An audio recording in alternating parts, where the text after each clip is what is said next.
Salam sejahtera, namo buddhaya, salam kebaikan dan salam sejahtera bagi kita semua. Shalom.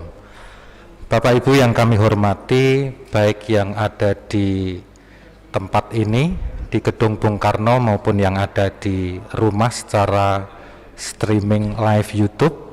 Hari ini kita berbahagia dan bersyukur kepada Tuhan Yang Maha Esa bahwa di tengah situasi sulit ternyata PGRI mampu dan berjuang untuk mewujudkan satu peningkatan kompetensi guru, yaitu melalui BIMTEK peningkatan kompetensi guru dan inovasi pembelajaran di masa pandemi ini.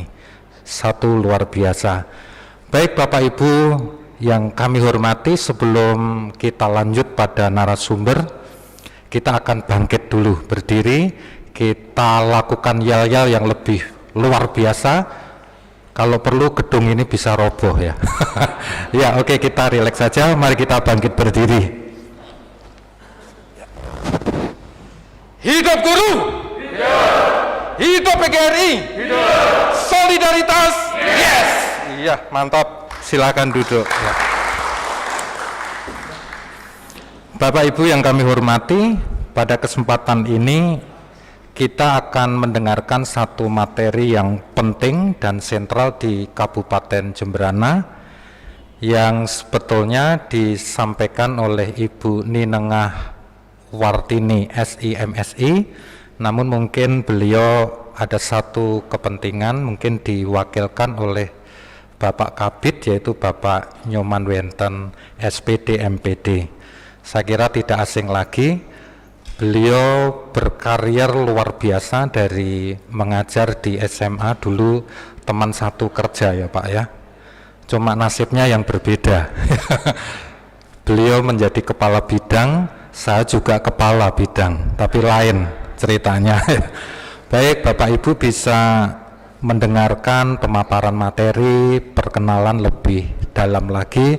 Saya kira beliau sangat kompeten sekali menguasai tentang situasi kebijakan pendidikan yang strategis di Kabupaten Jemberana. Kepada beliau Bapak Nyoman Wenten SPD MPD dipersilahkan. Mohon izin untuk buka masker ya. Om Swastiastu. Assalamualaikum warahmatullahi wabarakatuh. Salam sejahtera buat kita semua. Salam kebajikan, shalom. Semoga pikiran baik selalu datang dari penjuru arah. Yang saya hormati Ketua PC PGRI Kabupaten Jemberana. Yang saya hormati Bapak Ibu peserta BIMTEK Inovasi Pembelajaran di masa pandemi COVID-19, baik yang hadir di Gedung Bung Karno ini ataupun yang mengikuti secara live dari masing-masing satuan pendidikan. Bapak dan Ibu yang saya hormati, sebenarnya pada hari ini Ibu Kadis yang berencana mengisi untuk sesi kebijakan, namun karena padatnya agenda kegiatan pada hari ini, ada juga musrenbang, maka saya ditugaskan untuk mengisi materi kebijakan terkait kebijakan belajar Dinas Dikpora Kabupaten Jemberana sebagai persiapan pembelajaran tatap muka di masa pandemi COVID-19.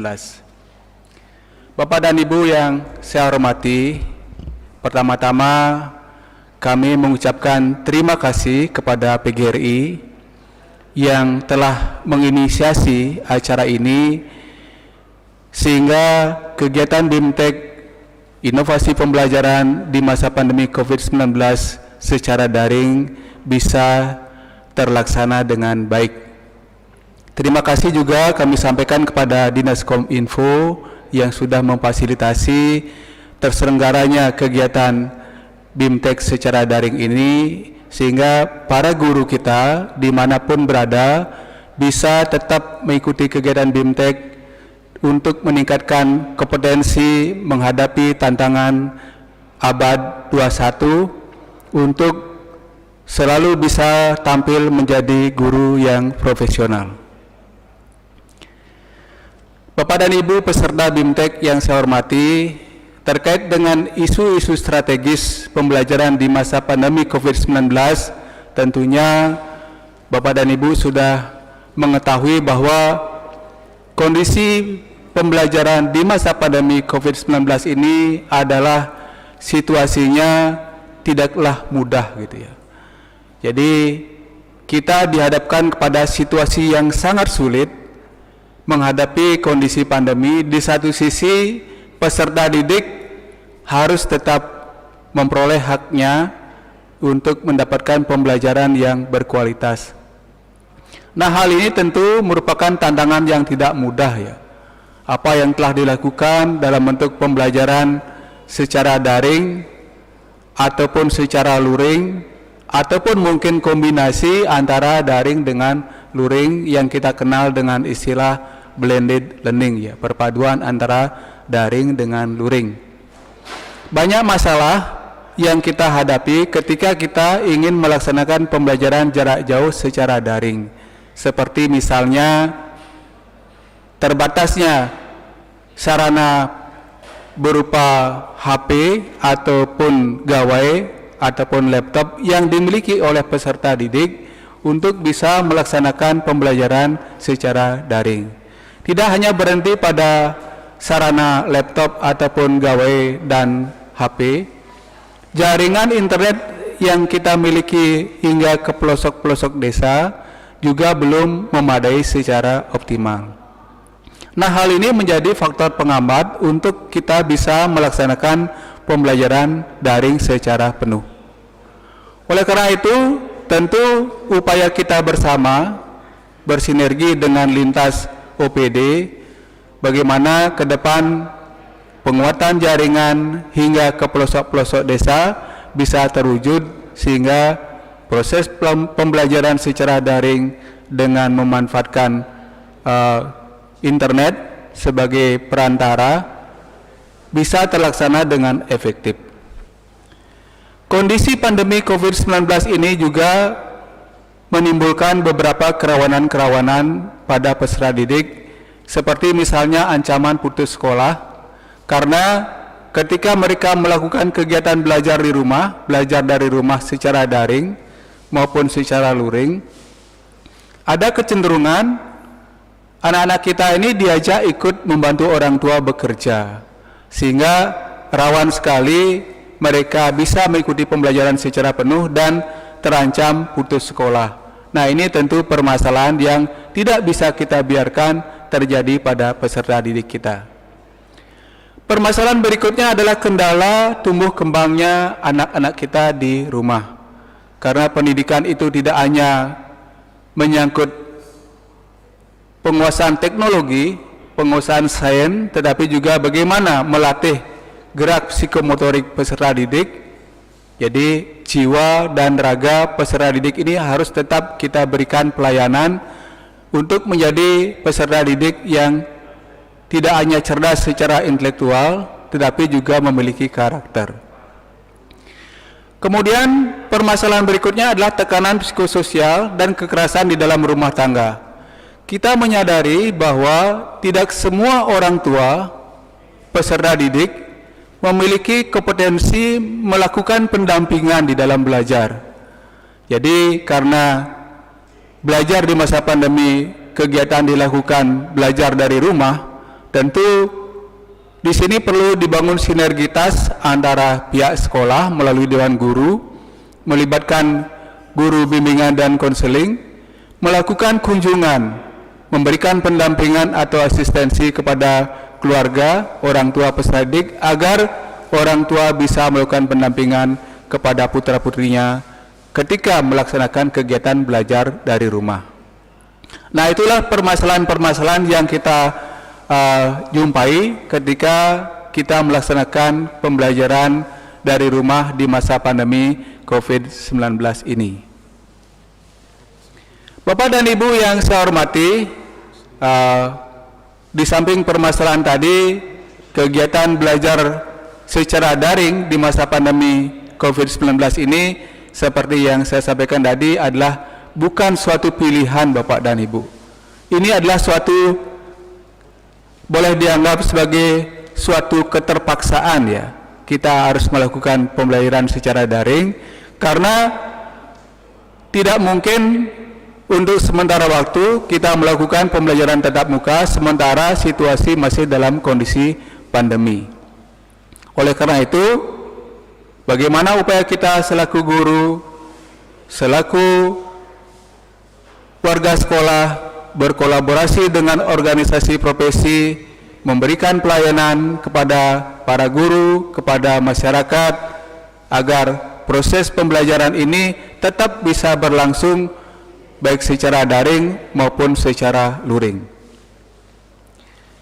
Ancaman-ancaman yang muncul ketika pembelajaran dilakukan dari rumah, seperti yang saya sampaikan tadi, ancaman putus sekolah karena anak harus bekerja, kemudian persepsi orang tua dalam proses pembelajaran tidak bisa melaksanakan pendampingan secara optimal.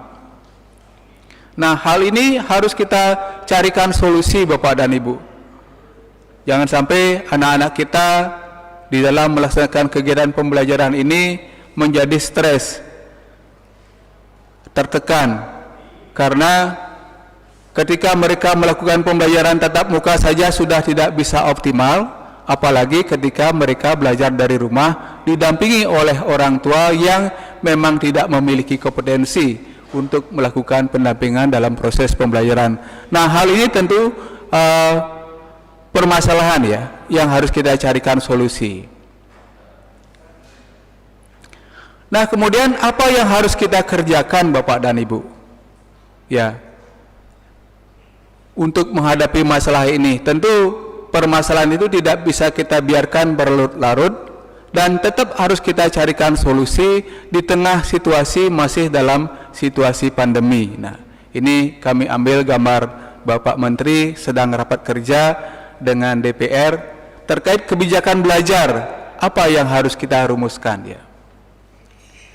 Karena menurut rencana dari Pak Menteri itu merencanakan pembukaan sekolah sudah bisa dilaksanakan di bulan Juli tahun 2021 setelah vaksinasi guru dan tenaga kependidikan rampung dilaksanakan. Terlebih dari hal itu, pada beberapa hari yang lalu kami juga telah merapatkan Kepala Sekolah, MKKS, K3S, dan Dewan Pendidikan untuk bersama-sama meminta pendapat ya terkait apa yang bisa kita lakukan sebelum pelaksanaan kegiatan tatap muka secara massal bisa dilaksanakan. Terlebih lagi sekolah akan melaksanakan kegiatan ujian sekolah, ujian akhir di tanggal 26 April tahun 2021. Oleh karena itu kami berpikiran bahwa berdasarkan perubahan peta zonasi yang tidak lagi mempersyaratkan zonanya berbasis kabupaten kota, kita melakukan pemetaan zona Bapak dan Ibu, tentunya dengan tetap berpandangan atau berpijak kepada prinsip kebijakan bahwa kesehatan dan keselamatan peserta didik, pendidik dan tenaga kependidikan, keluarga dan masyarakat merupakan prioritas utama dalam menetapkan kebijakan pembelajaran. Nah, ini sudah kita lakukan kemarin dengan meminta kepada teman-teman dari pengawas untuk melakukan pengecekan daftar periksa pemenuhan protokol kesehatan. Itu sudah kita lakukan. Kemudian yang kedua, kita sudah melakukan simulasi juga kegiatan PTM secara terbatas. Kemudian berikutnya orang tua atau wali murid membuat surat pernyataan bahwa mengizinkan atau tidak mengizinkan putra-putrinya hadir mengikuti pembelajaran tatap muka. Kenapa kita berikan dua opsi? Tetap keputusannya ada pada orang tua. Apapun pilihan mereka tetap harus kita hormati, harus kita layani. Ketika mengizinkan putra-putrinya melakukan pelaksanaan pembelajaran tatap muka, harus kita berikan pelayanan secara maksimal dengan tetap memperhatikan protokol kesehatan tetapi kalaupun tidak diizinkan mengikuti pembelajaran tatap muka juga harus kita hormati dan kita berikan pelayanan secara daring. Nah, ini adalah opsi Bapak dan Ibu yang harus kita berikan kepada peserta didik, orang tua dan masyarakat. Karena seperti tadi, prioritas keselamatan dan kesehatan peserta didik, orang tua dan masyarakat adalah hal yang utama. Nah, kemudian setelah itu kita juga telah memberikan sertifikat protokol kesehatan kepada sekolah-sekolah yang sudah dinyatakan siap untuk melaksanakan pembelajaran tatap muka. Jadi tahapan-tahapan itu sudah kita lakukan sehingga ketika nantinya semua kelengkapan administrasi pendukung telah terpenuhi, tentunya kita sudah siap untuk melaksanakan pembelajaran tatap muka. Oleh karena itu, masa jeda antara sebelum memasuki 26 April 2021 ini, kami berharap nantinya ketika desa atau wilayah di mana sekolah Bapak dan Ibu berada tidak ada kasus, kondisinya zona hijau atau kuning, ini sudah bisa dilakukan kegiatan klinik pembelajaran sebagai transisi untuk persiapan pembelajaran tatap muka secara terbatas. Nah, ini tahapan-tahapan yang kita lakukan sambil melihat perkembangan situasi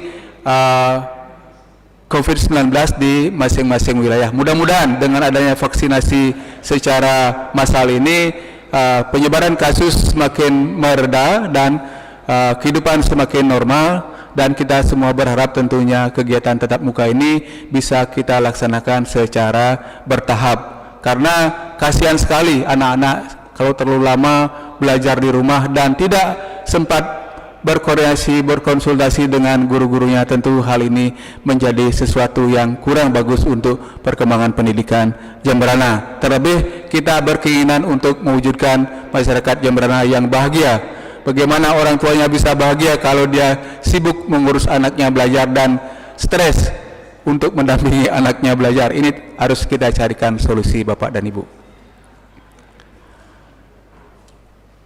Nah, kemudian penentuan kebijakan belajar harus berfokus pada daerah agar sesuai dengan konteks kebutuhan. Nah, ini sudah kita lakukan dengan melakukan analisis peta zonasi risiko penyebaran COVID-19 berbasis desa dan kelurahan. Ini sudah kami petakan, nanti kami sajikan datanya. Tentu dari sini kita akan bisa mempertimbangkan desa-desa mana atau banjar-banjar mana, di SD mana, di SMP mana sudah bisa dilakukan kegiatan, setidaknya mulai dulu dengan klinik pembelajaran. Setelah itu nanti kita coba rancang pembelajaran bertahap dengan menggunakan pola shifting, ya, sebagian melakukan tatap muka, kemudian sebagian lagi belajar di rumah, berikutnya yang belajar di rumah melaksanakan pembelajaran tatap muka, selanjutnya yang tatap muka melakukan pembelajaran dari rumah. Jadi kita lakukan shifting pembelajaran sebagai tahapan-tahapan sebelum bisa melaksanakan kegiatan pembelajaran tatap muka. Nah, ini kami ambil data Bapak dan Ibu penyebaran COVID-19 peta risiko per tanggal 20 Maret kemarin. Kami potret angkanya seperti ini, bahwa Jemberana kita berada dalam risiko sedang, sedangkan 2 kabupaten Tabanan dan 3 kabupaten dan 2 kabupaten dan 1 kota Tabanan, Badung dan Kota Denpasar itu berada dalam zona merah, ya. Jadi mudah-mudahan dari gambaran ini kita akan secara perlahan bisa menuju ke zona kuning dan mudah-mudahan juga akhirnya bisa menuju ke zona hijau.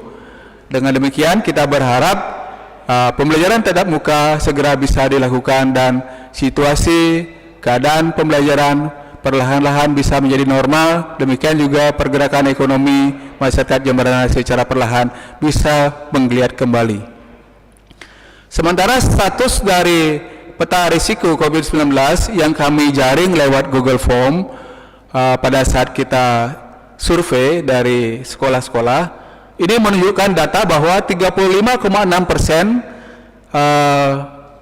sekolah kita berada di zona kuning, 7,4% di zona hijau, yang berarti tidak ada kasus. Zona kuning itu risiko sedang. Kemudian 4,3% itu kami ulang 35,6% itu di zona sedang dengan risiko sedang, kemudian 34,3% itu risiko rendah, kemudian 7,4% tidak ada kasus, dan sebanyak 3,7% tidak terdampak. Dengan demikian kita berharap di zona kuning yang yang risiko sedang, kemudian risiko rendah yang 34,3% dan tidak ada kasus 7,4% dan tidak terdampak ini sudah bisa sebenarnya melakukan kegiatan tatap muka secara terbatas. Nah, ini yang harus kita cermati, tentunya dengan melakukan tetap penerapan protokol kesehatan yang ketat, Bapak dan Ibu. Karena kalau ini tidak kita lakukan, tentu desa-desa yang di pelosok ya, sekolah-sekolah yang ada di desa pelosok yang tidak ada kasus dan tidak terdampak dan risiko sedang dan risiko rendah ini sebenarnya sudah bisa kita lakukan PTM secara terbatas ya. Nah, nanti mudah-mudahan setelah ini kita rumuskan lagi kebijakannya dan sekolah baik di TK, di SD, SMP, SMA, SMK bisa melakukan kegiatan tatap muka secara terbatas, secara bertahap. Nah, bagaimana tahapan kebijakan yang kita rancang, Bapak dan Ibu? Nah, kita sudah pertama verifikasi daftar protokol kesehatan sudah kita lakukan, dan sekolah-sekolah semua sudah dalam kondisi siap, sangat siap dan siap ya. Jadi tidak ada yang tidak siap. Walaupun pada verifikasi pertama itu ada 2 sekolah yang tidak siap, tapi sudah cepat kembali memenuhi kekurangan pemenuhan protokol kesehatan. Dan sekarang dalam posisi sangat siap dan siap. Nah, sambil menunggu izin ya, kita coba akan mengaktifkan kembali program klinik pembelajaran. Jadi ini izin sedang berproses, mudah-mudahan segera bisa terbit, dan setelah nanti terbit kita akan melakukan pembelajaran tatap muka secara terbatas. Namun pada jeda antara ini ya, di step 4 kita mencoba mengaktifkan kembali program klinik pembelajaran, Bapak dan Ibu. Karena apa kita aktifkan lagi? Klinik pembelajaran ini sudah pernah kita presentasikan dalam presentasi best practice di tingkat provinsi dan sudah diakui sebagai salah satu solusi pembelajaran di masa pandemi, mendapat peringkat terbaik di tingkat provinsi. Dan di tingkat nasional hanya ada di Jemberana klinik pembelajaran ini ya. Jadi kita patut berbangga, Bapak dan Ibu, kalau program guru kunjung banyak ada guru sambang istilahnya, ada guru kunjung. Kemudian kita juga punya program guru kunjung dan kita tingkatkan lagi layanannya dalam bentuk program klinik pembelajaran. Nah, klinik pembelajaran inilah yang akan memberikan solusi terhadap permasalahan yang dihadapi peserta didik kita ketika melaksanakan pembelajaran secara daring. Karena tidak mungkin mereka daring penuh di rumah tanpa ada tempat untuk berkonsultasi. Nah, inilah kita manfaatkan ketika mereka menemukan permasalahan ketika melaksanakan pembelajaran secara daring di rumah, maka Bapak dan Ibu guru di satuan pendidikan bisa membuka klinik untuk memberikan layanan terhadap permasalahan-permasalahan yang dihadapi peserta didik selama belajar daring di masa pandemi dari rumah bersama keluarga. Nah, itulah tujuannya, Bapak dan Ibu. Dan ini disambut sangat positif oleh peserta didik, oleh orang tua dan masyarakat. Nah, tentunya di dalam pelaksanaan kegiatan klinik juga tetap kita memperhatikan protokol kesehatan yang ketat ya, Bapak dan Ibu. Ya, jangan sampai nanti ada klaster baru di satuan pendidikan. Nah, ini kita antisipasi betul para siswa, para guru untuk walaupun sudah divaksinasi ya, divaksin ya, tetap harus memperhatikan protokol kesehatan karena imunitas tubuh tidak langsung terbentuk ketika Bapak dan Ibu divaksin ya. Memerlukan jeda beberapa minggu setelah dilakukan vaksin tahap 1 dan vaksin tahap 2. Oleh karena itu tetap kita harus waspada menjaga protokol kesehatan agar kita terhindar dari penyebaran wabah COVID-19. Nah, selanjutnya selama kegiatan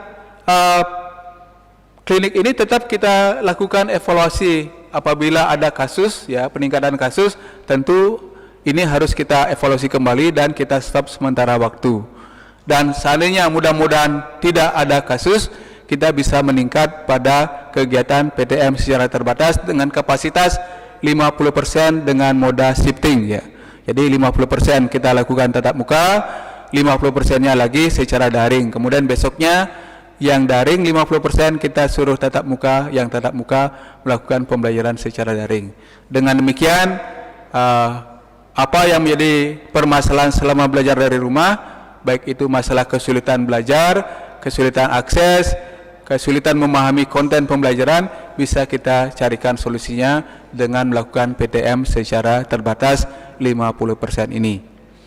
Harapan dari teman-teman dalam rapat kemarin, ini pada saat kegiatan US, ujian sekolah, harapannya sudah bisa dilakukan secara luring, ya. Karena penilaian atau asesmen secara daring ini tentu tidak optimal, ya.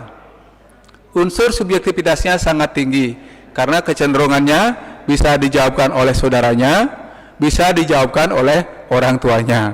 Oleh karena itu ini harus kita antisipasi dengan baik dengan tidak membobot secara penuh skor penilaian yang dilakukan secara daring, namun kita kombinasikan dengan bobot skor penilaian yang dilakukan dengan berdasarkan project based learning atau berdasarkan unjuk kerja. Dengan demikian penggabungan skor yang dilakukan secara daring dan unjuk kerja kalau dikombinasikan dan dirata-ratakan akan mencerminkan kompetensi siswa yang mendekati kompetensi yang sesungguhnya, walaupun sulit, ya, untuk menggambarkan potensi yang sesungguhnya karena ada faktor subjektivitas tadi.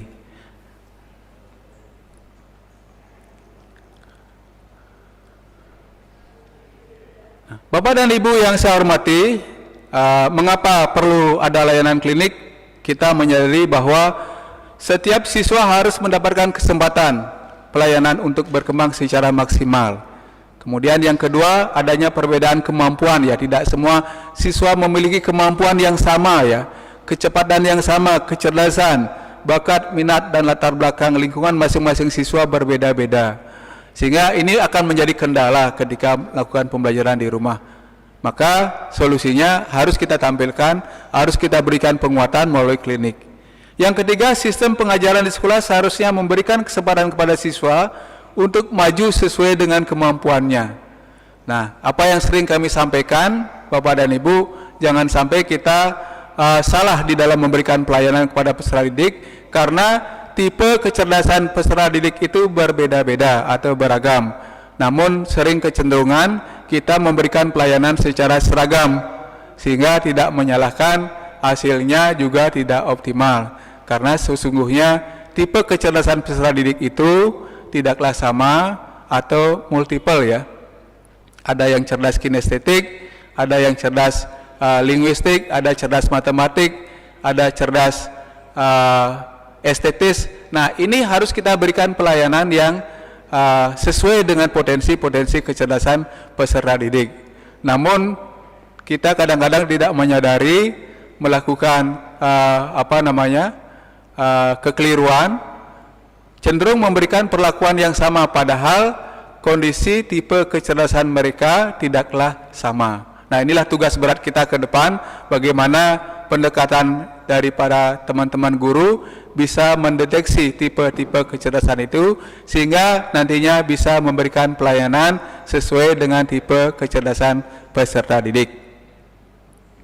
Kemudian yang keempat, untuk menghadapi permasalahan yang dihadapi oleh siswa, hendaknya guru bekerja sama dengan guru bimbingan konseling. Nah, ini perlu dibangun sinergi, ya. Untuk di SMP tentunya sudah ada BK, tetapi di SD karena belum ada guru BK, kami berharap teman-teman kepala sekolah bisa berfungsi juga memberikan layanan bimbingan dan konseling kepada peserta didik, baik yang menyangkut bimbingan pribadi, bimbingan belajar, sosial, dan karir.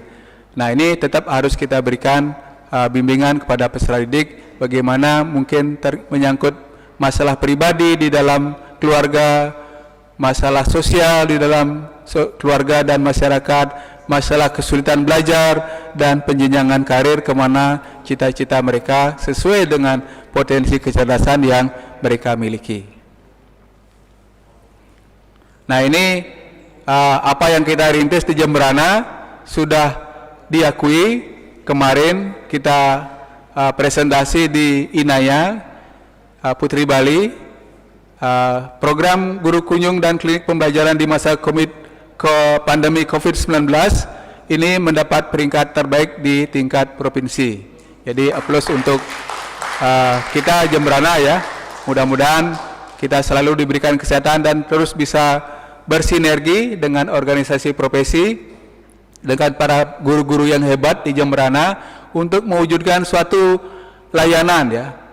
Cita-cita kami, kita punya sebuah learning management system di Jemberana untuk mewadahi semua kreativitas dari teman guru, baik yang akan ditayangkan di channel YouTube PGRI ataupun KKG ataupun MGP, dan mudah-mudahan dari kegiatan BIMTEK hari ini pun akan tercipta konten-konten pembelajaran inovatif, kreatif yang bisa nanti kita cantumkan, kita upload di dalam sebuah wadah dalam bentuk learning management system, sehingga konsep guru berbagi yang dirintis oleh Pak Menteri juga bisa kita lakukan di Kabupaten Jemberana untuk bersama-sama melakukan sinergi, saling membantu, baik yang muda, yang senior, saling menguatkan untuk bersama-sama bergerak memajukan pendidikan di Kabupaten Jemberana. Selanjutnya, kita tidak tentu berhenti pada apa yang sudah kita rintis melalui program guru kunjung dan klinik pembelajaran. Kita juga tengah menggagas kegiatan pembelajaran dengan memanfaatkan radio FM Suara Ananta Praja ya, Ananta Praja Suara Pemkab Jemberana, berkoordinasi dengan komunitas radio swasta se-Jemberana. Kita akan melakukan tayangan siaran melalui radio FM yang akan bisa diakses oleh para siswa, baik yang ada di pelosok-pelosok melalui radio FM biasa ataupun melalui HP yang sudah diinstal aplikasi radio FM. Tentu ini akan membantu memberikan akselerasi. Dan kalaupun siswa dalam interaktif ini akan ada interaksi, juga bisa langsung membantu menyampaikan jawaban melalui kegiatan siaran langsung ini yang akan juga didengar oleh siswa-siswa lain yang juga mengakses siaran langsung melalui radio FM tersebut. Nah, ini langkah yang berikutnya.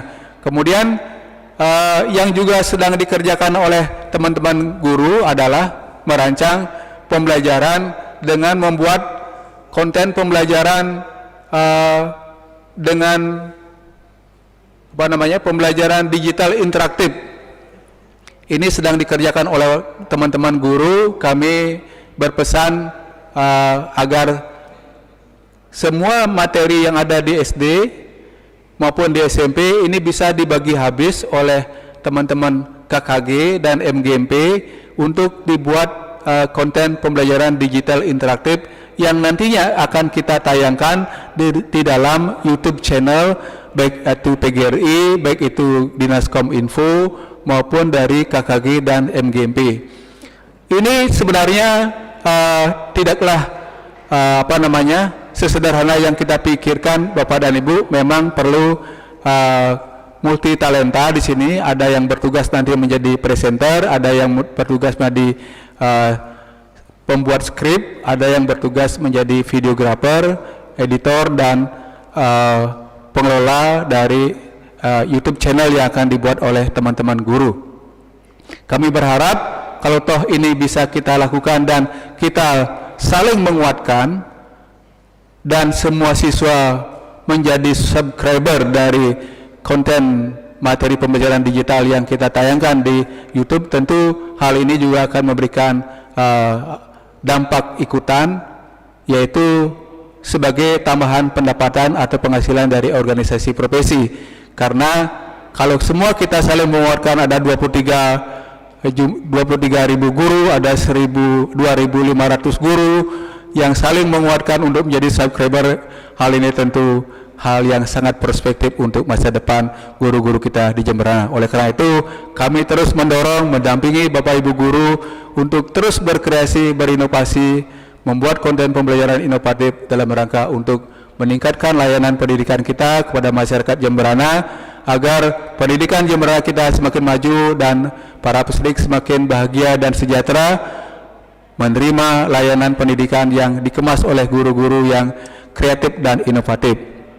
Nah, ini konsepnya seperti ini Bapak dan Ibu. Jadi belajar melalui konten belajar YouTube yang di-create oleh teman-teman KKG, MGMP, ya.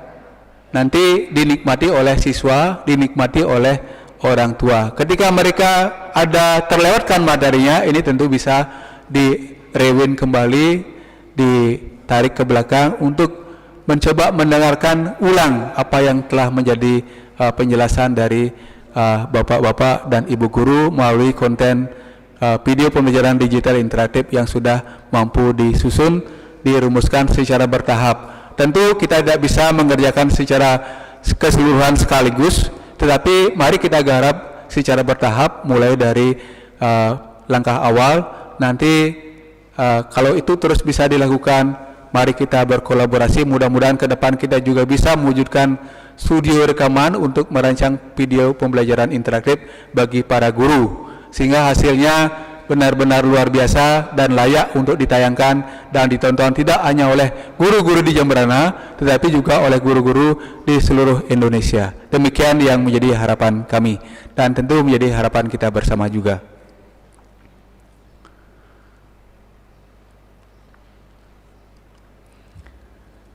Terkait dengan kebijakan pembelajaran tatap muka secara terbatas dari jumlah kelas ideal 50%,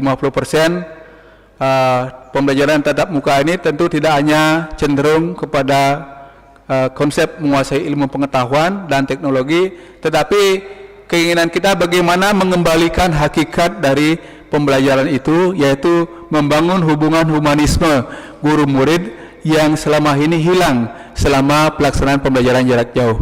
Karena kita telah membuktikan secanggih apapun teknologi itu yang membantu pembelajaran secara daring, tentu tidak akan mampu memberikan layanan hubungan humanisme antara siswa dengan guru yang selama ini sudah terjalin sangat bagus ketika pembelajaran normal di kegiatan pembelajaran tatap muka. Nah, inilah yang akan kita coba wujudkan, kita kembalikan kepada hakikat dari pembelajaran itu, menumbuhkan hubungan humanisme siswa guru, siswa dengan sesama siswa atau peserta didik, siswa dengan seluruh warga sekolah dan masyarakat. Ini harus tetap kita bangun agar roh dari pendidikan itu tidak hilang.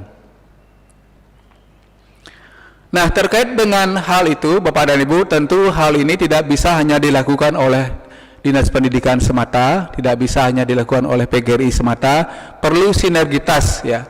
Sinergitas yang sering saya sampaikan adalah sinergitas pentahelik, ya, antara akademisi, antara dunia usaha, dunia industri atau bisnis, ya, antara pemerintah pusat, provinsi, kabupaten, kemudian antara community, ya, community di pendidikan, baik Dewan Pendidikan, PGRI, KKG, MGMP, MKKS, K3S, semua bersinergi. Dan terakhir jangan lupa M-nya adalah media. Apapun yang kita kerjakan harus kita publish dalam rangka untuk menyampaikan kepada masyarakat bahwa ketika masa pandemi para guru tidaklah diam. Jadi guru-guru tidak diam, jangan sampai timbul anggapan bahwa mudah menjadi guru di masa pandemi, tidak mengajar tapi tetap mendapat gaji. Sebenarnya teman-teman guru itu bekerja sangat luar biasa di masa pandemi, karena belajar di masa pandemi itu jauh lebih sulit dengan pembelajaran di masa normal. Oleh karena itu, momen yang sangat baik ini kami mengucapkan kepada PGRI yang telah mampu dan berkomitmen untuk membantu Dinas Pendidikan untuk bagaimana meningkatkan SDM para guru sehingga nantinya bisa meningkat dan menguasai pembelajaran di era abad 21, revolusi 4.0, ya, menguasai teknologi, menguasai literasi finansial, menguasai literasi sosial, menguasai literasi kebudayaan. Nah, ini harus tetap semua dikuasai oleh para guru. Tentu hal ini tidak bisa serta-merta kita wujudkan, perlu proses tahapan-tahapan. Dan dengan komitmen kerja keras, kita yakin itu akan bisa terwujud. Terkait dengan kendala jaringan internet yang ada di masing-masing satuan pendidikan, kami juga sudah berkoordinasi dengan Dinas Kominfo agar hal ini nantinya bisa difasilitasi. Kita sudah memetakan desa-desa mana, sekolah-sekolah mana yang belum bisa diakses jaringan internet, atau mana yang menggunakan modem eksternal, mana yang menggunakan jaringan WiFi secara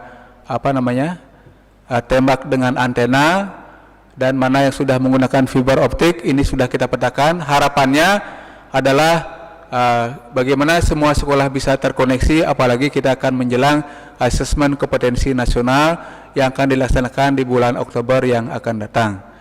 Nah, ini pendidikan harus kita keroyak bersama dengan lintas OPD, baik Dinas Kominfo, Dinas Pendidikan, Satgas Covid, kemudian masyarakat, orang tua, para guru, satuan pendidikan, Dinas Kesehatan, semua bersatu padu bersama-sama untuk memberikan layanan kepada pendidikan yang berkualitas. Karena ketika kita memutuskan untuk melaksanakan pembelajaran tatap muka secara terbatas, tentu pertimbangan kesehatan dari Dinas Kesehatan, dari Satgas Covid, dari instansi terkait sangat kita butuhkan untuk menguatkan keyakinan kita bahwa pembelajaran tatap muka secara terbatas di Kabupaten Jemberana ini sudah bisa kita laksanakan dalam rangka untuk memberikan pelayanan yang optimal kepada peserta didik. Nah, ini kegiatan-kegiatan yang sudah kita laksanakan bersama dengan Bapak dan Ibu pengawas, sudah melakukan visitasi, mengecek kesiapan protokol kesehatan di masing-masing satuan pendidikan. Sehingga kita meyakinkan bahwa sekolah Bapak dan Ibu sudah siap dari sisi penerapan protokol kesehatan ketika akan melaksanakan pembelajaran tatap muka. Nah, ini sudah dilakukan oleh teman-teman pengawas sekolah, sudah mengecek kelengkapan protokol kesehatan. Nah, ini datanya semua ke sekolah ya, ada yang sangat siap, ini 163 sekolah dasar ya, sangat siap, dan 22 sekolah dalam kondisi siap. Ini hasil pemetaan kami. Tidak ada yang cukup siap dan tidak siap, dan sangat tidak siap juga tidak ada. Nah, sementara data kesiapan sekolah menengah pertama ini sebanyak 22 sekolah sangat siap dan hanya ada 1 sekolah dalam kondisi siap. Ya, jadi yang lainnya sudah sangat siap. Nah, hal-hal inilah yang menjadi pendukung. Ini surat naskah kesepakatan antara kepala sekolah dengan komite sekolah juga sudah dibuat ya, untuk meyakinkan kita bahwa komite sekolah juga menyetujui sepakat untuk tatap muka, karena tidak bisa semua diserahkan penuh sama sekolah. Ini adalah tanggung jawab kita bersama. Jadi mari kita bersama-sama untuk memberikan dukungan, partisipasi bagaimana pembelajaran tatap muka itu bisa terlaksana dengan baik. Nah, sebagai bukti bahwa sekolah kita sudah siap, kami juga sudah terbitkan sertifikat kesiapan protokol kesehatan sekolah ya, di dalam menyongsong pembelajaran tatap muka. Jadi sudah kita lengkapi seperti ini yang sudah kita kerjakan Bapak dan Ibu. Nggih. Jadi tinggal selangkah lagi, mudah-mudahan situasi semakin mereda dan izin juga sudah terbit. Nanti kita akan laksanakan PTM secara terbatas. Nah, ini kita terus harus membangun sinergitas lintas sektor dalam rangka untuk bagaimana pembelajaran itu bisa kita berikan secara berkualitas kepada seluruh peserta didik, seluruh masyarakat Jemberana, sehingga masyarakat tidak lagi merasa tertekan, merasa stres ketika mendampingi putra-putrinya belajar di rumah masing-masing. Sinergitas ini sangat penting Bapak dan Ibu, karena ketika mampu kita bersinergi, beban yang berat yang kita pikul menjadi semakin ringan, dan kita bersama-sama bersatu padu memberikan pelayanan untuk mewujudkan masyarakat Jemberana yang maju. Demikian yang bisa saya sampaikan Bapak dan Ibu peserta BIMTEK, baik yang hadir di Gedung Bung Karno maupun yang hadir di masing-masing satuan pendidikan, mengikuti secara daring atau live lewat YouTube channel. Mudah-mudahan apa yang saya sampaikan bermanfaat dan mari kita tetap optimis, bekerja dengan bersungguh-sungguh, selalu berinovasi, berkreativitas, memberikan layanan yang terbaik, mencari terobosan-terobosan apa yang bisa kita lakukan lagi untuk meningkatkan pelayanan pendidikan di Kabupaten Jemberana. Sehingga dengan demikian kita yakin, kita percaya dengan kesungguhan hati, maka mutu pendidikan akan dapat semakin maju. Demikian sebagai akhir kata kami akhiri dengan pramusanti. Om Santi Santi Santi Om. Wassalamualaikum warahmatullahi wabarakatuh. Terima kasih.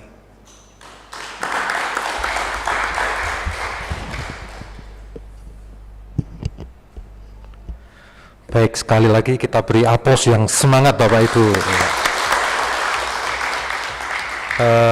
Bapak Ibu yang ada di rumah secara streaming dan yang ada di ruangan ini, demikian pemaparan dari Bapak Nyoman Wenten tentang kebijakan strategis pendidikan di Kabupaten Jemberana pada masa pandemi COVID ya.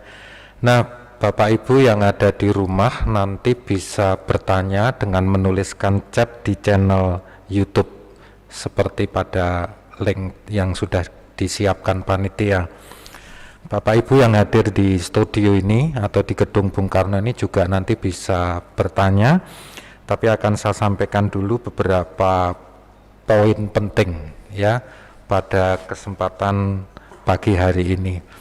Jadi Pak Wenten ini sudah tidak asing lagi bagi kita. Dulu sering bersama saya Pak ya di simposium nasional tentang pembelajaran, tentang inovasi ya. Tapi dulu teknologinya tidak secepat ini Bapak Ibu ya.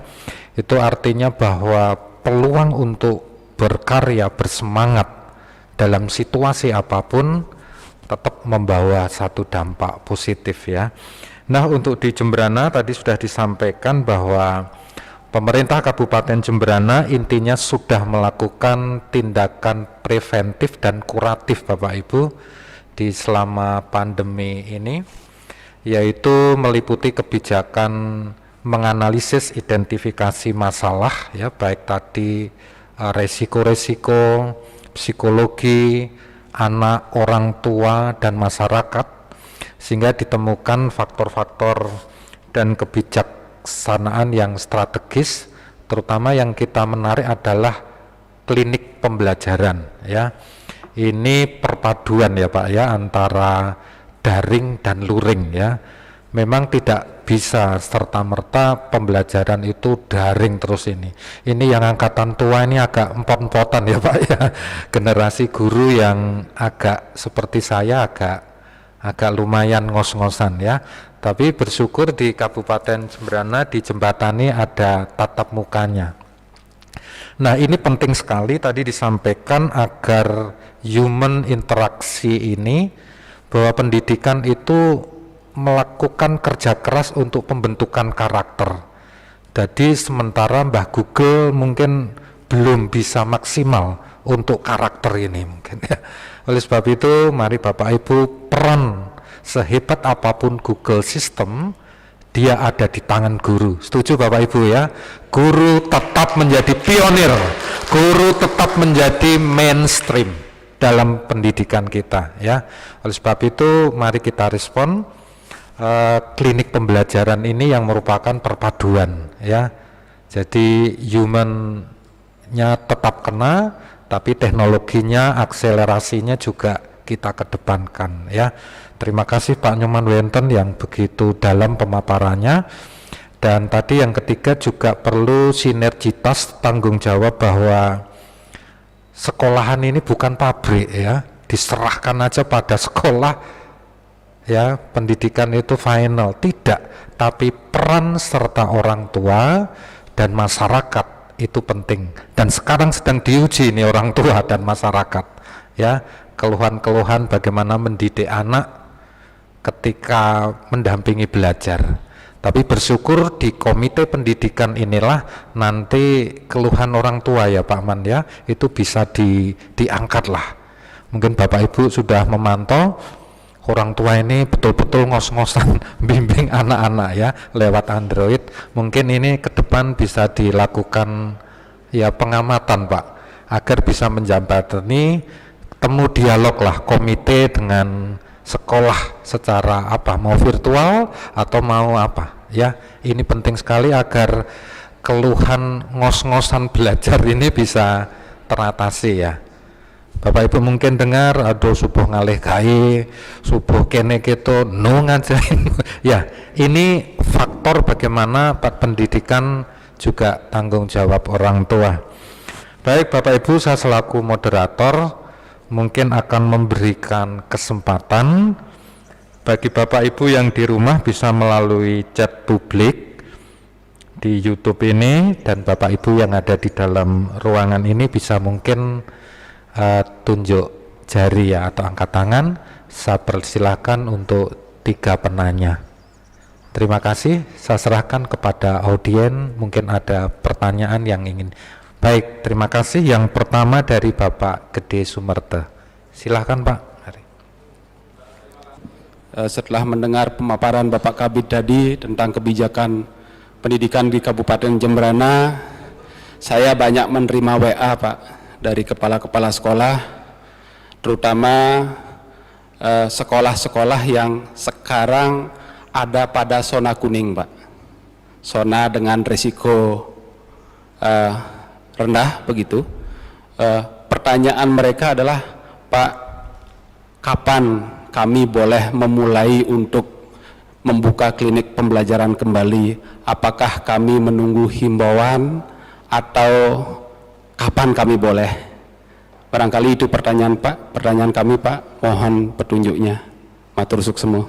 Ya, terima kasih Bapak Gede. Jadi Pak Man intinya sudah ya. Jadi kapan mulai dibuka untuk program tatap muka ya Pak ya? Klinik pembelajarannya. Klinik, Pak. oh klinik ya, sambil pembelajaran. menunggu izin untuk melaksanakan PTM secara terbatas. Ya, terima kasih. Mungkin ada lagi Bapak Ibu yang ingin ditanyakan? Ya, mumpung kita ada kesempatan ini ya.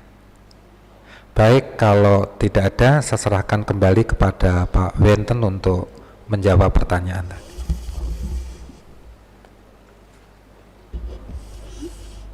Baik, terima kasih Pak Gede.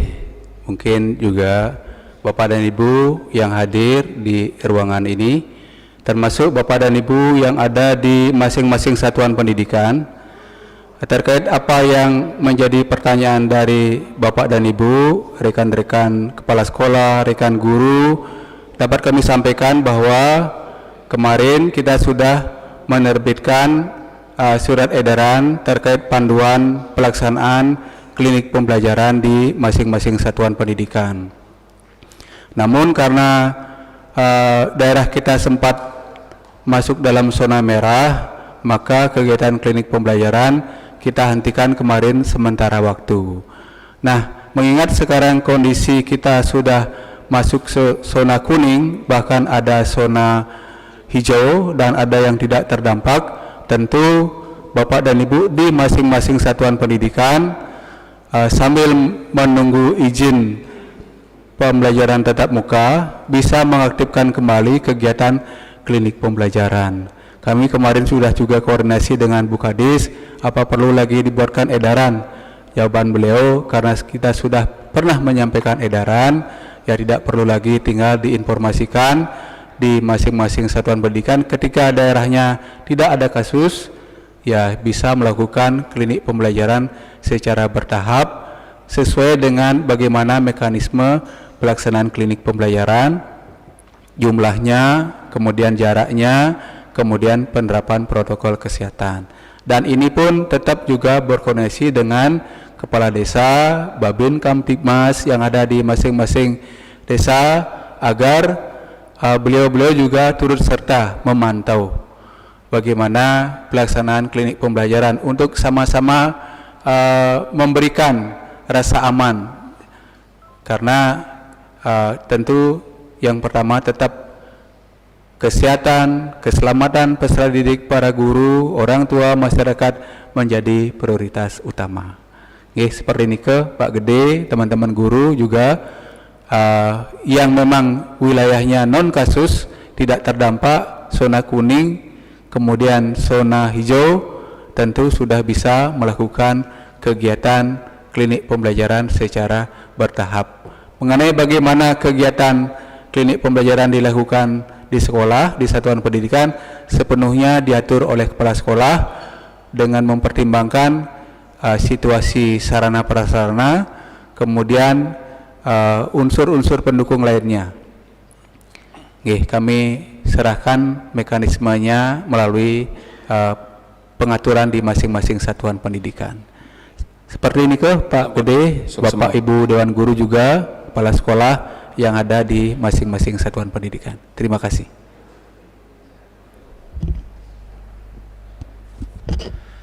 Demikian Bapak Gede yang disampaikan oleh Bapak Wenton. Bapak Ibu, ini ada pertanyaan dari chat, mungkin nanti Pak Man bisa untuk menyampaikan kepada peserta yang ada di rumah. Pertanyaan disampaikan oleh Bapak Adi Adriana dengan pertanyaan sebagai berikut. Apa solusi terbaik yang diberikan program klinik pembelajaran tersebut terkait memantau keaktifan belajar siswa? Ya, saya ulangi lagi. Apa solusi terbaik yang diberikan program klinik pembelajaran tersebut dikaitkan dalam memantau keaktifan belajar siswa? Terima kasih. Silakan Pak Man untuk.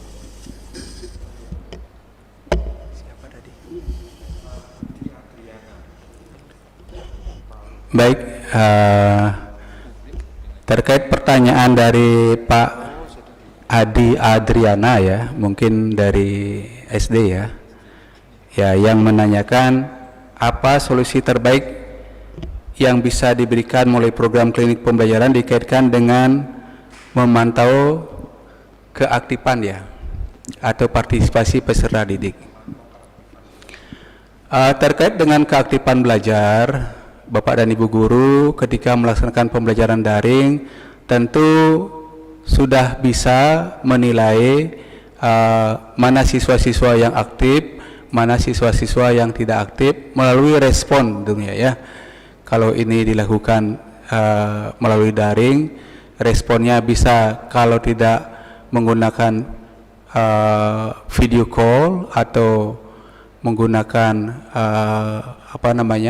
Zoom, tentu responnya akan kelihatan dari chat kalau menggunakan fasilitas chat.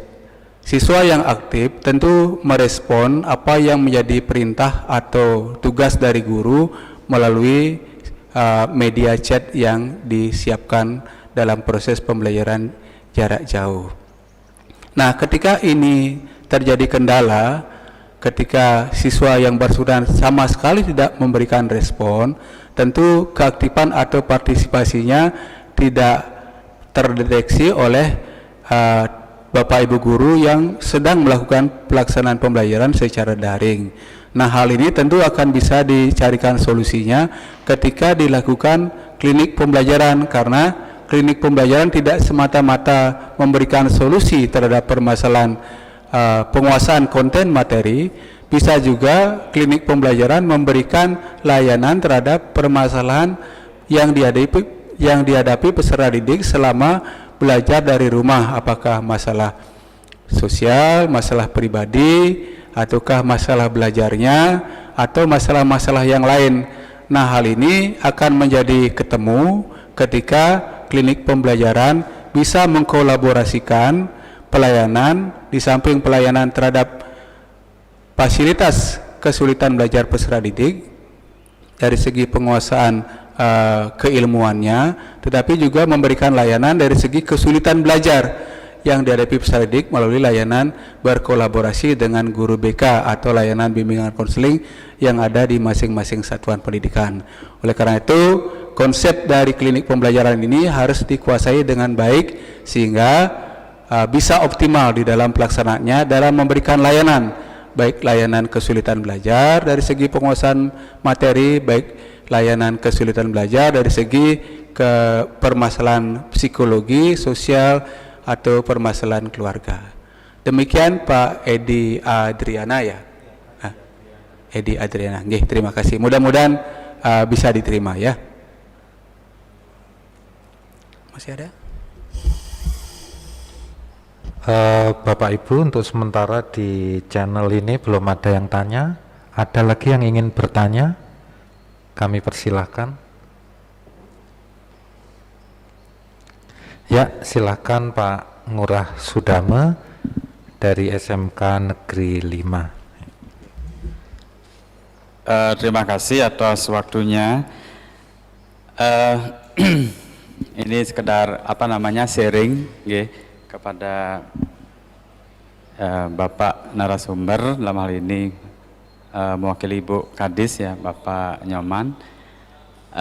Seperti kita ketahui bahwasannya kita SMK ya sama halnya dengan SMA maupun SLB, kita wilayah pengelolaan pendidikannya itu secara operasionalnya ke provinsi. Namun demikian ya kami juga sama seperti teman-teman di Dikdas SD SMP itu berjuang ya, itu memperjuangkan, mencerdaskan ya putra putri daerah kita Jembrana, bukan di provinsi. Jadi sekali lagi ya, koordinasi dalam hal pengelolaan atau manajemen pendidikan itu kami tetap berkoordinasi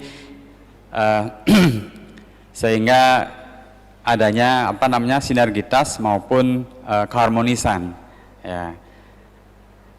Di sini ada satu hal yang barangkali perlu kami sharingkan kepada dinas di sini, bahwasannya kami di SMK ya sudah mulai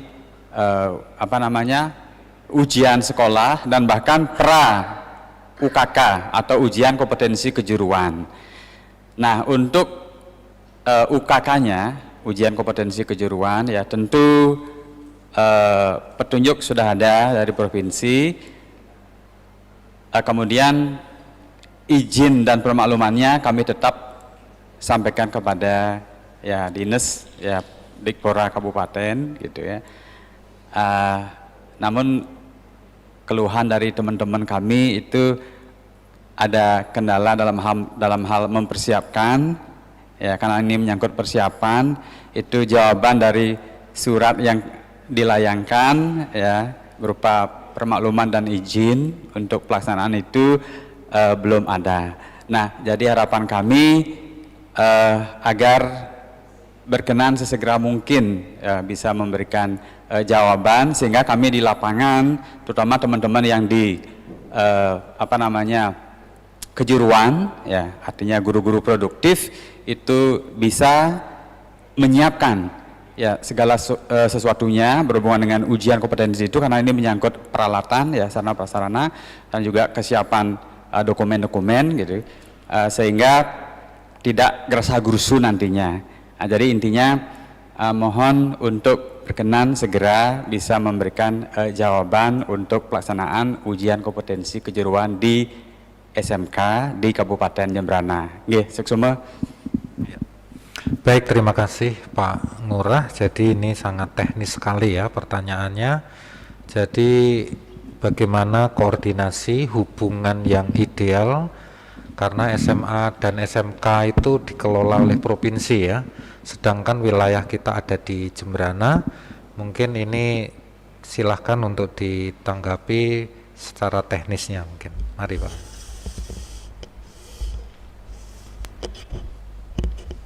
Baik, terima kasih Pak Ngurah, sahabat kami di SMA dulu, satu guru, satu ilmu ya.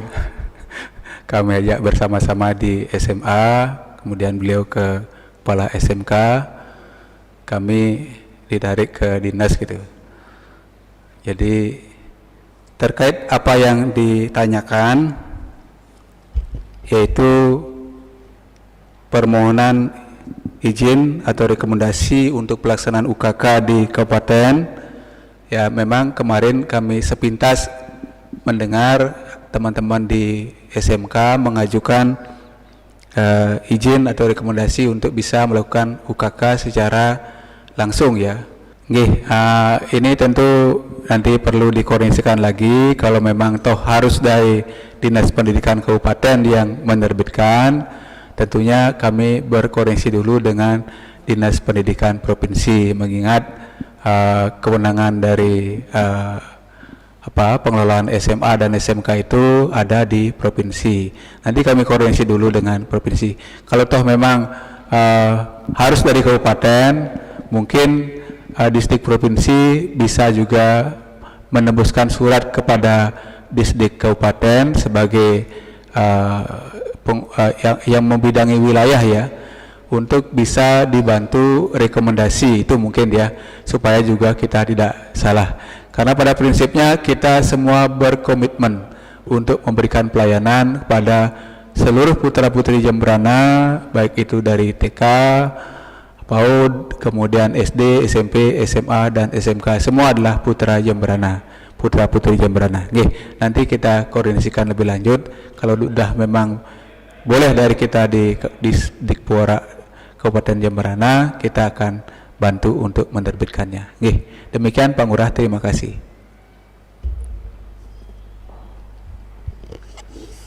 Baik Bapak Ibu, masih ada lagi? Ya, silakan Pak Sekjen ini ya, Pak Sekjen PGRI. Pak Gunarse, silakan Pak Gunarse. Terima kasih atas waktunya. Mumpung kita bertemu di sini langsung ya, terkait dengan kalau pembelajaran, kita sudah melaksanakan klinik, sudah melaksanakan pernah tatap muka separuh ya, separuh 50% juga. Tapi karena sudah kondisi sesuaikan dengan kondisi lapangan, kita juga sudah mengembalikan ke moda daring sepenuhnya. Jadi pada hari ini kami ingin melakukan koordinasi juga terkait dengan situasi sekolah yang selama ini hampir sudah tanggal 19 kemarin itu sudah 1 tahun kita melaksanakan kegiatan pembelajaran tanpa ada siswa penuh di sekolah. Yang pertama ingin kami sampaikan bahwa memang kegiatan pelaksanaan pembelajaran di masa pandemi ini melelahkan. Siswa belajar sampai pukul 12, tapi guru sampai pukul 15. Ini sangat menjenuhkan juga, meskipun banyak kegiatan yang dilakukan di situ. Di sisi lain juga memang kesan masyarakat juga seperti kata Pak Kabid tadi, jadi guru enak, tidak ngajar tapi dapat gaji juga, itu juga melemahkan imun sebenarnya. Jadi terkait dengan itu barangkali kalau hal ini bisa dilaksanakan, saya kalau boleh usulkan adalah gurunya kembalikan ke untuk SMP ya, itu ke 6 hari kerja, itu yang pertama. Kalau memungkinkan hal itu bisa dilakukan sehingga kondisi imunitas tubuh guru juga akan bisa menggunakan waktu-waktu lebih dari jam 2 itu untuk istirahat, karena itu memungkinkan untuk itu. Jadi cuma kendalanya ada pada absensi yang berlaku sekarang.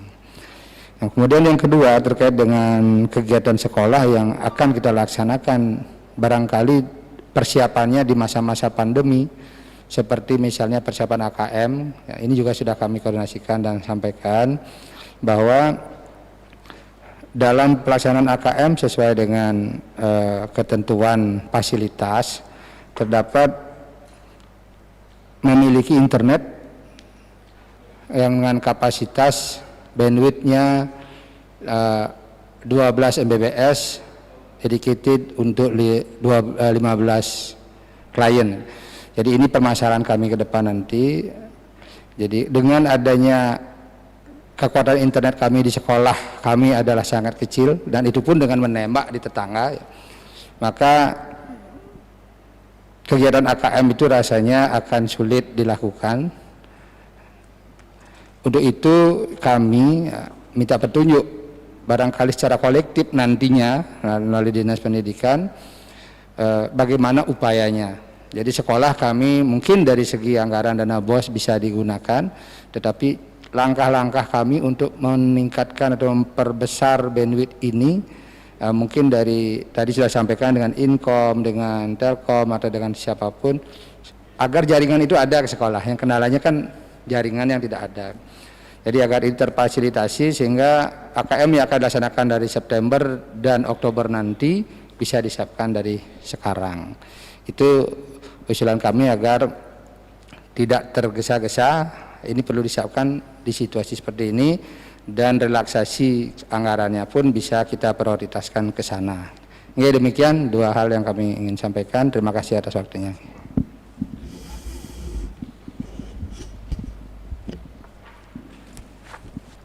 Baik, terima kasih Pak Putu terkait dengan kendala yang ada di satuan pendidikan. Seperti yang kami sampaikan tadi bahwa kami telah memetakan sekolah-sekolah yang mana sudah memiliki akses layanan internet, yang mana belum, kemudian moda layanannya seperti apa, apakah dengan fiber optik ataukah menggunakan modem eksternal ataukah menggunakan jasa vendor yang ada, kemudian berapa kapasitas bandwidth yang bisa dilayani. Nah, ini kami petakan dulu, dan mudah-mudahan kami juga berharap menjelang pelaksanaan AKM ini Bapak dan Ibu bisa mengupdate lagi fasilitas jaringan yang ada, karena terkait dengan pelaksanaan program nasional ini tentu semua komponen harus bersinergi ya. Tidak bisa hanya pendidikan dibiarkan jalan sendiri, tidak bisa. Jadi kami nanti akan koordinasi dengan Dinas Kominfo tentunya dalam hal ini yang menjadi leading sektor untuk masalah jaringan koneksi internet ya, juga berkoordinasi dengan Telkom bagaimana agar Telkom bisa meluncurkan program-programnya terkait dengan percepatan dalam pelayanan pendidikan. Karena kalau hanya menunggu konsumen dari masyarakat, yang namanya fasilitas publik tentu harus prioritas ya, tidak perlu nanti nunggu masyarakat dulu biar ada 20 baru bisa dilayani. Tentu hal ini kami harapkan bisa menjadi sebuah kebijakan strategis dari Telkom dalam rangka untuk memberikan pelayanan yang optimal kepada pendidikan ya, melalui penyediaan akses jaringan internet. Oke, terima kasih Pak Putu, kami catat dan kami akan koordinasikan di samping program-program yang sudah kita rintis, membuat konten pembelajaran digital melalui channel YouTube yang akan segera kita tayangkan. Oke, terima kasih.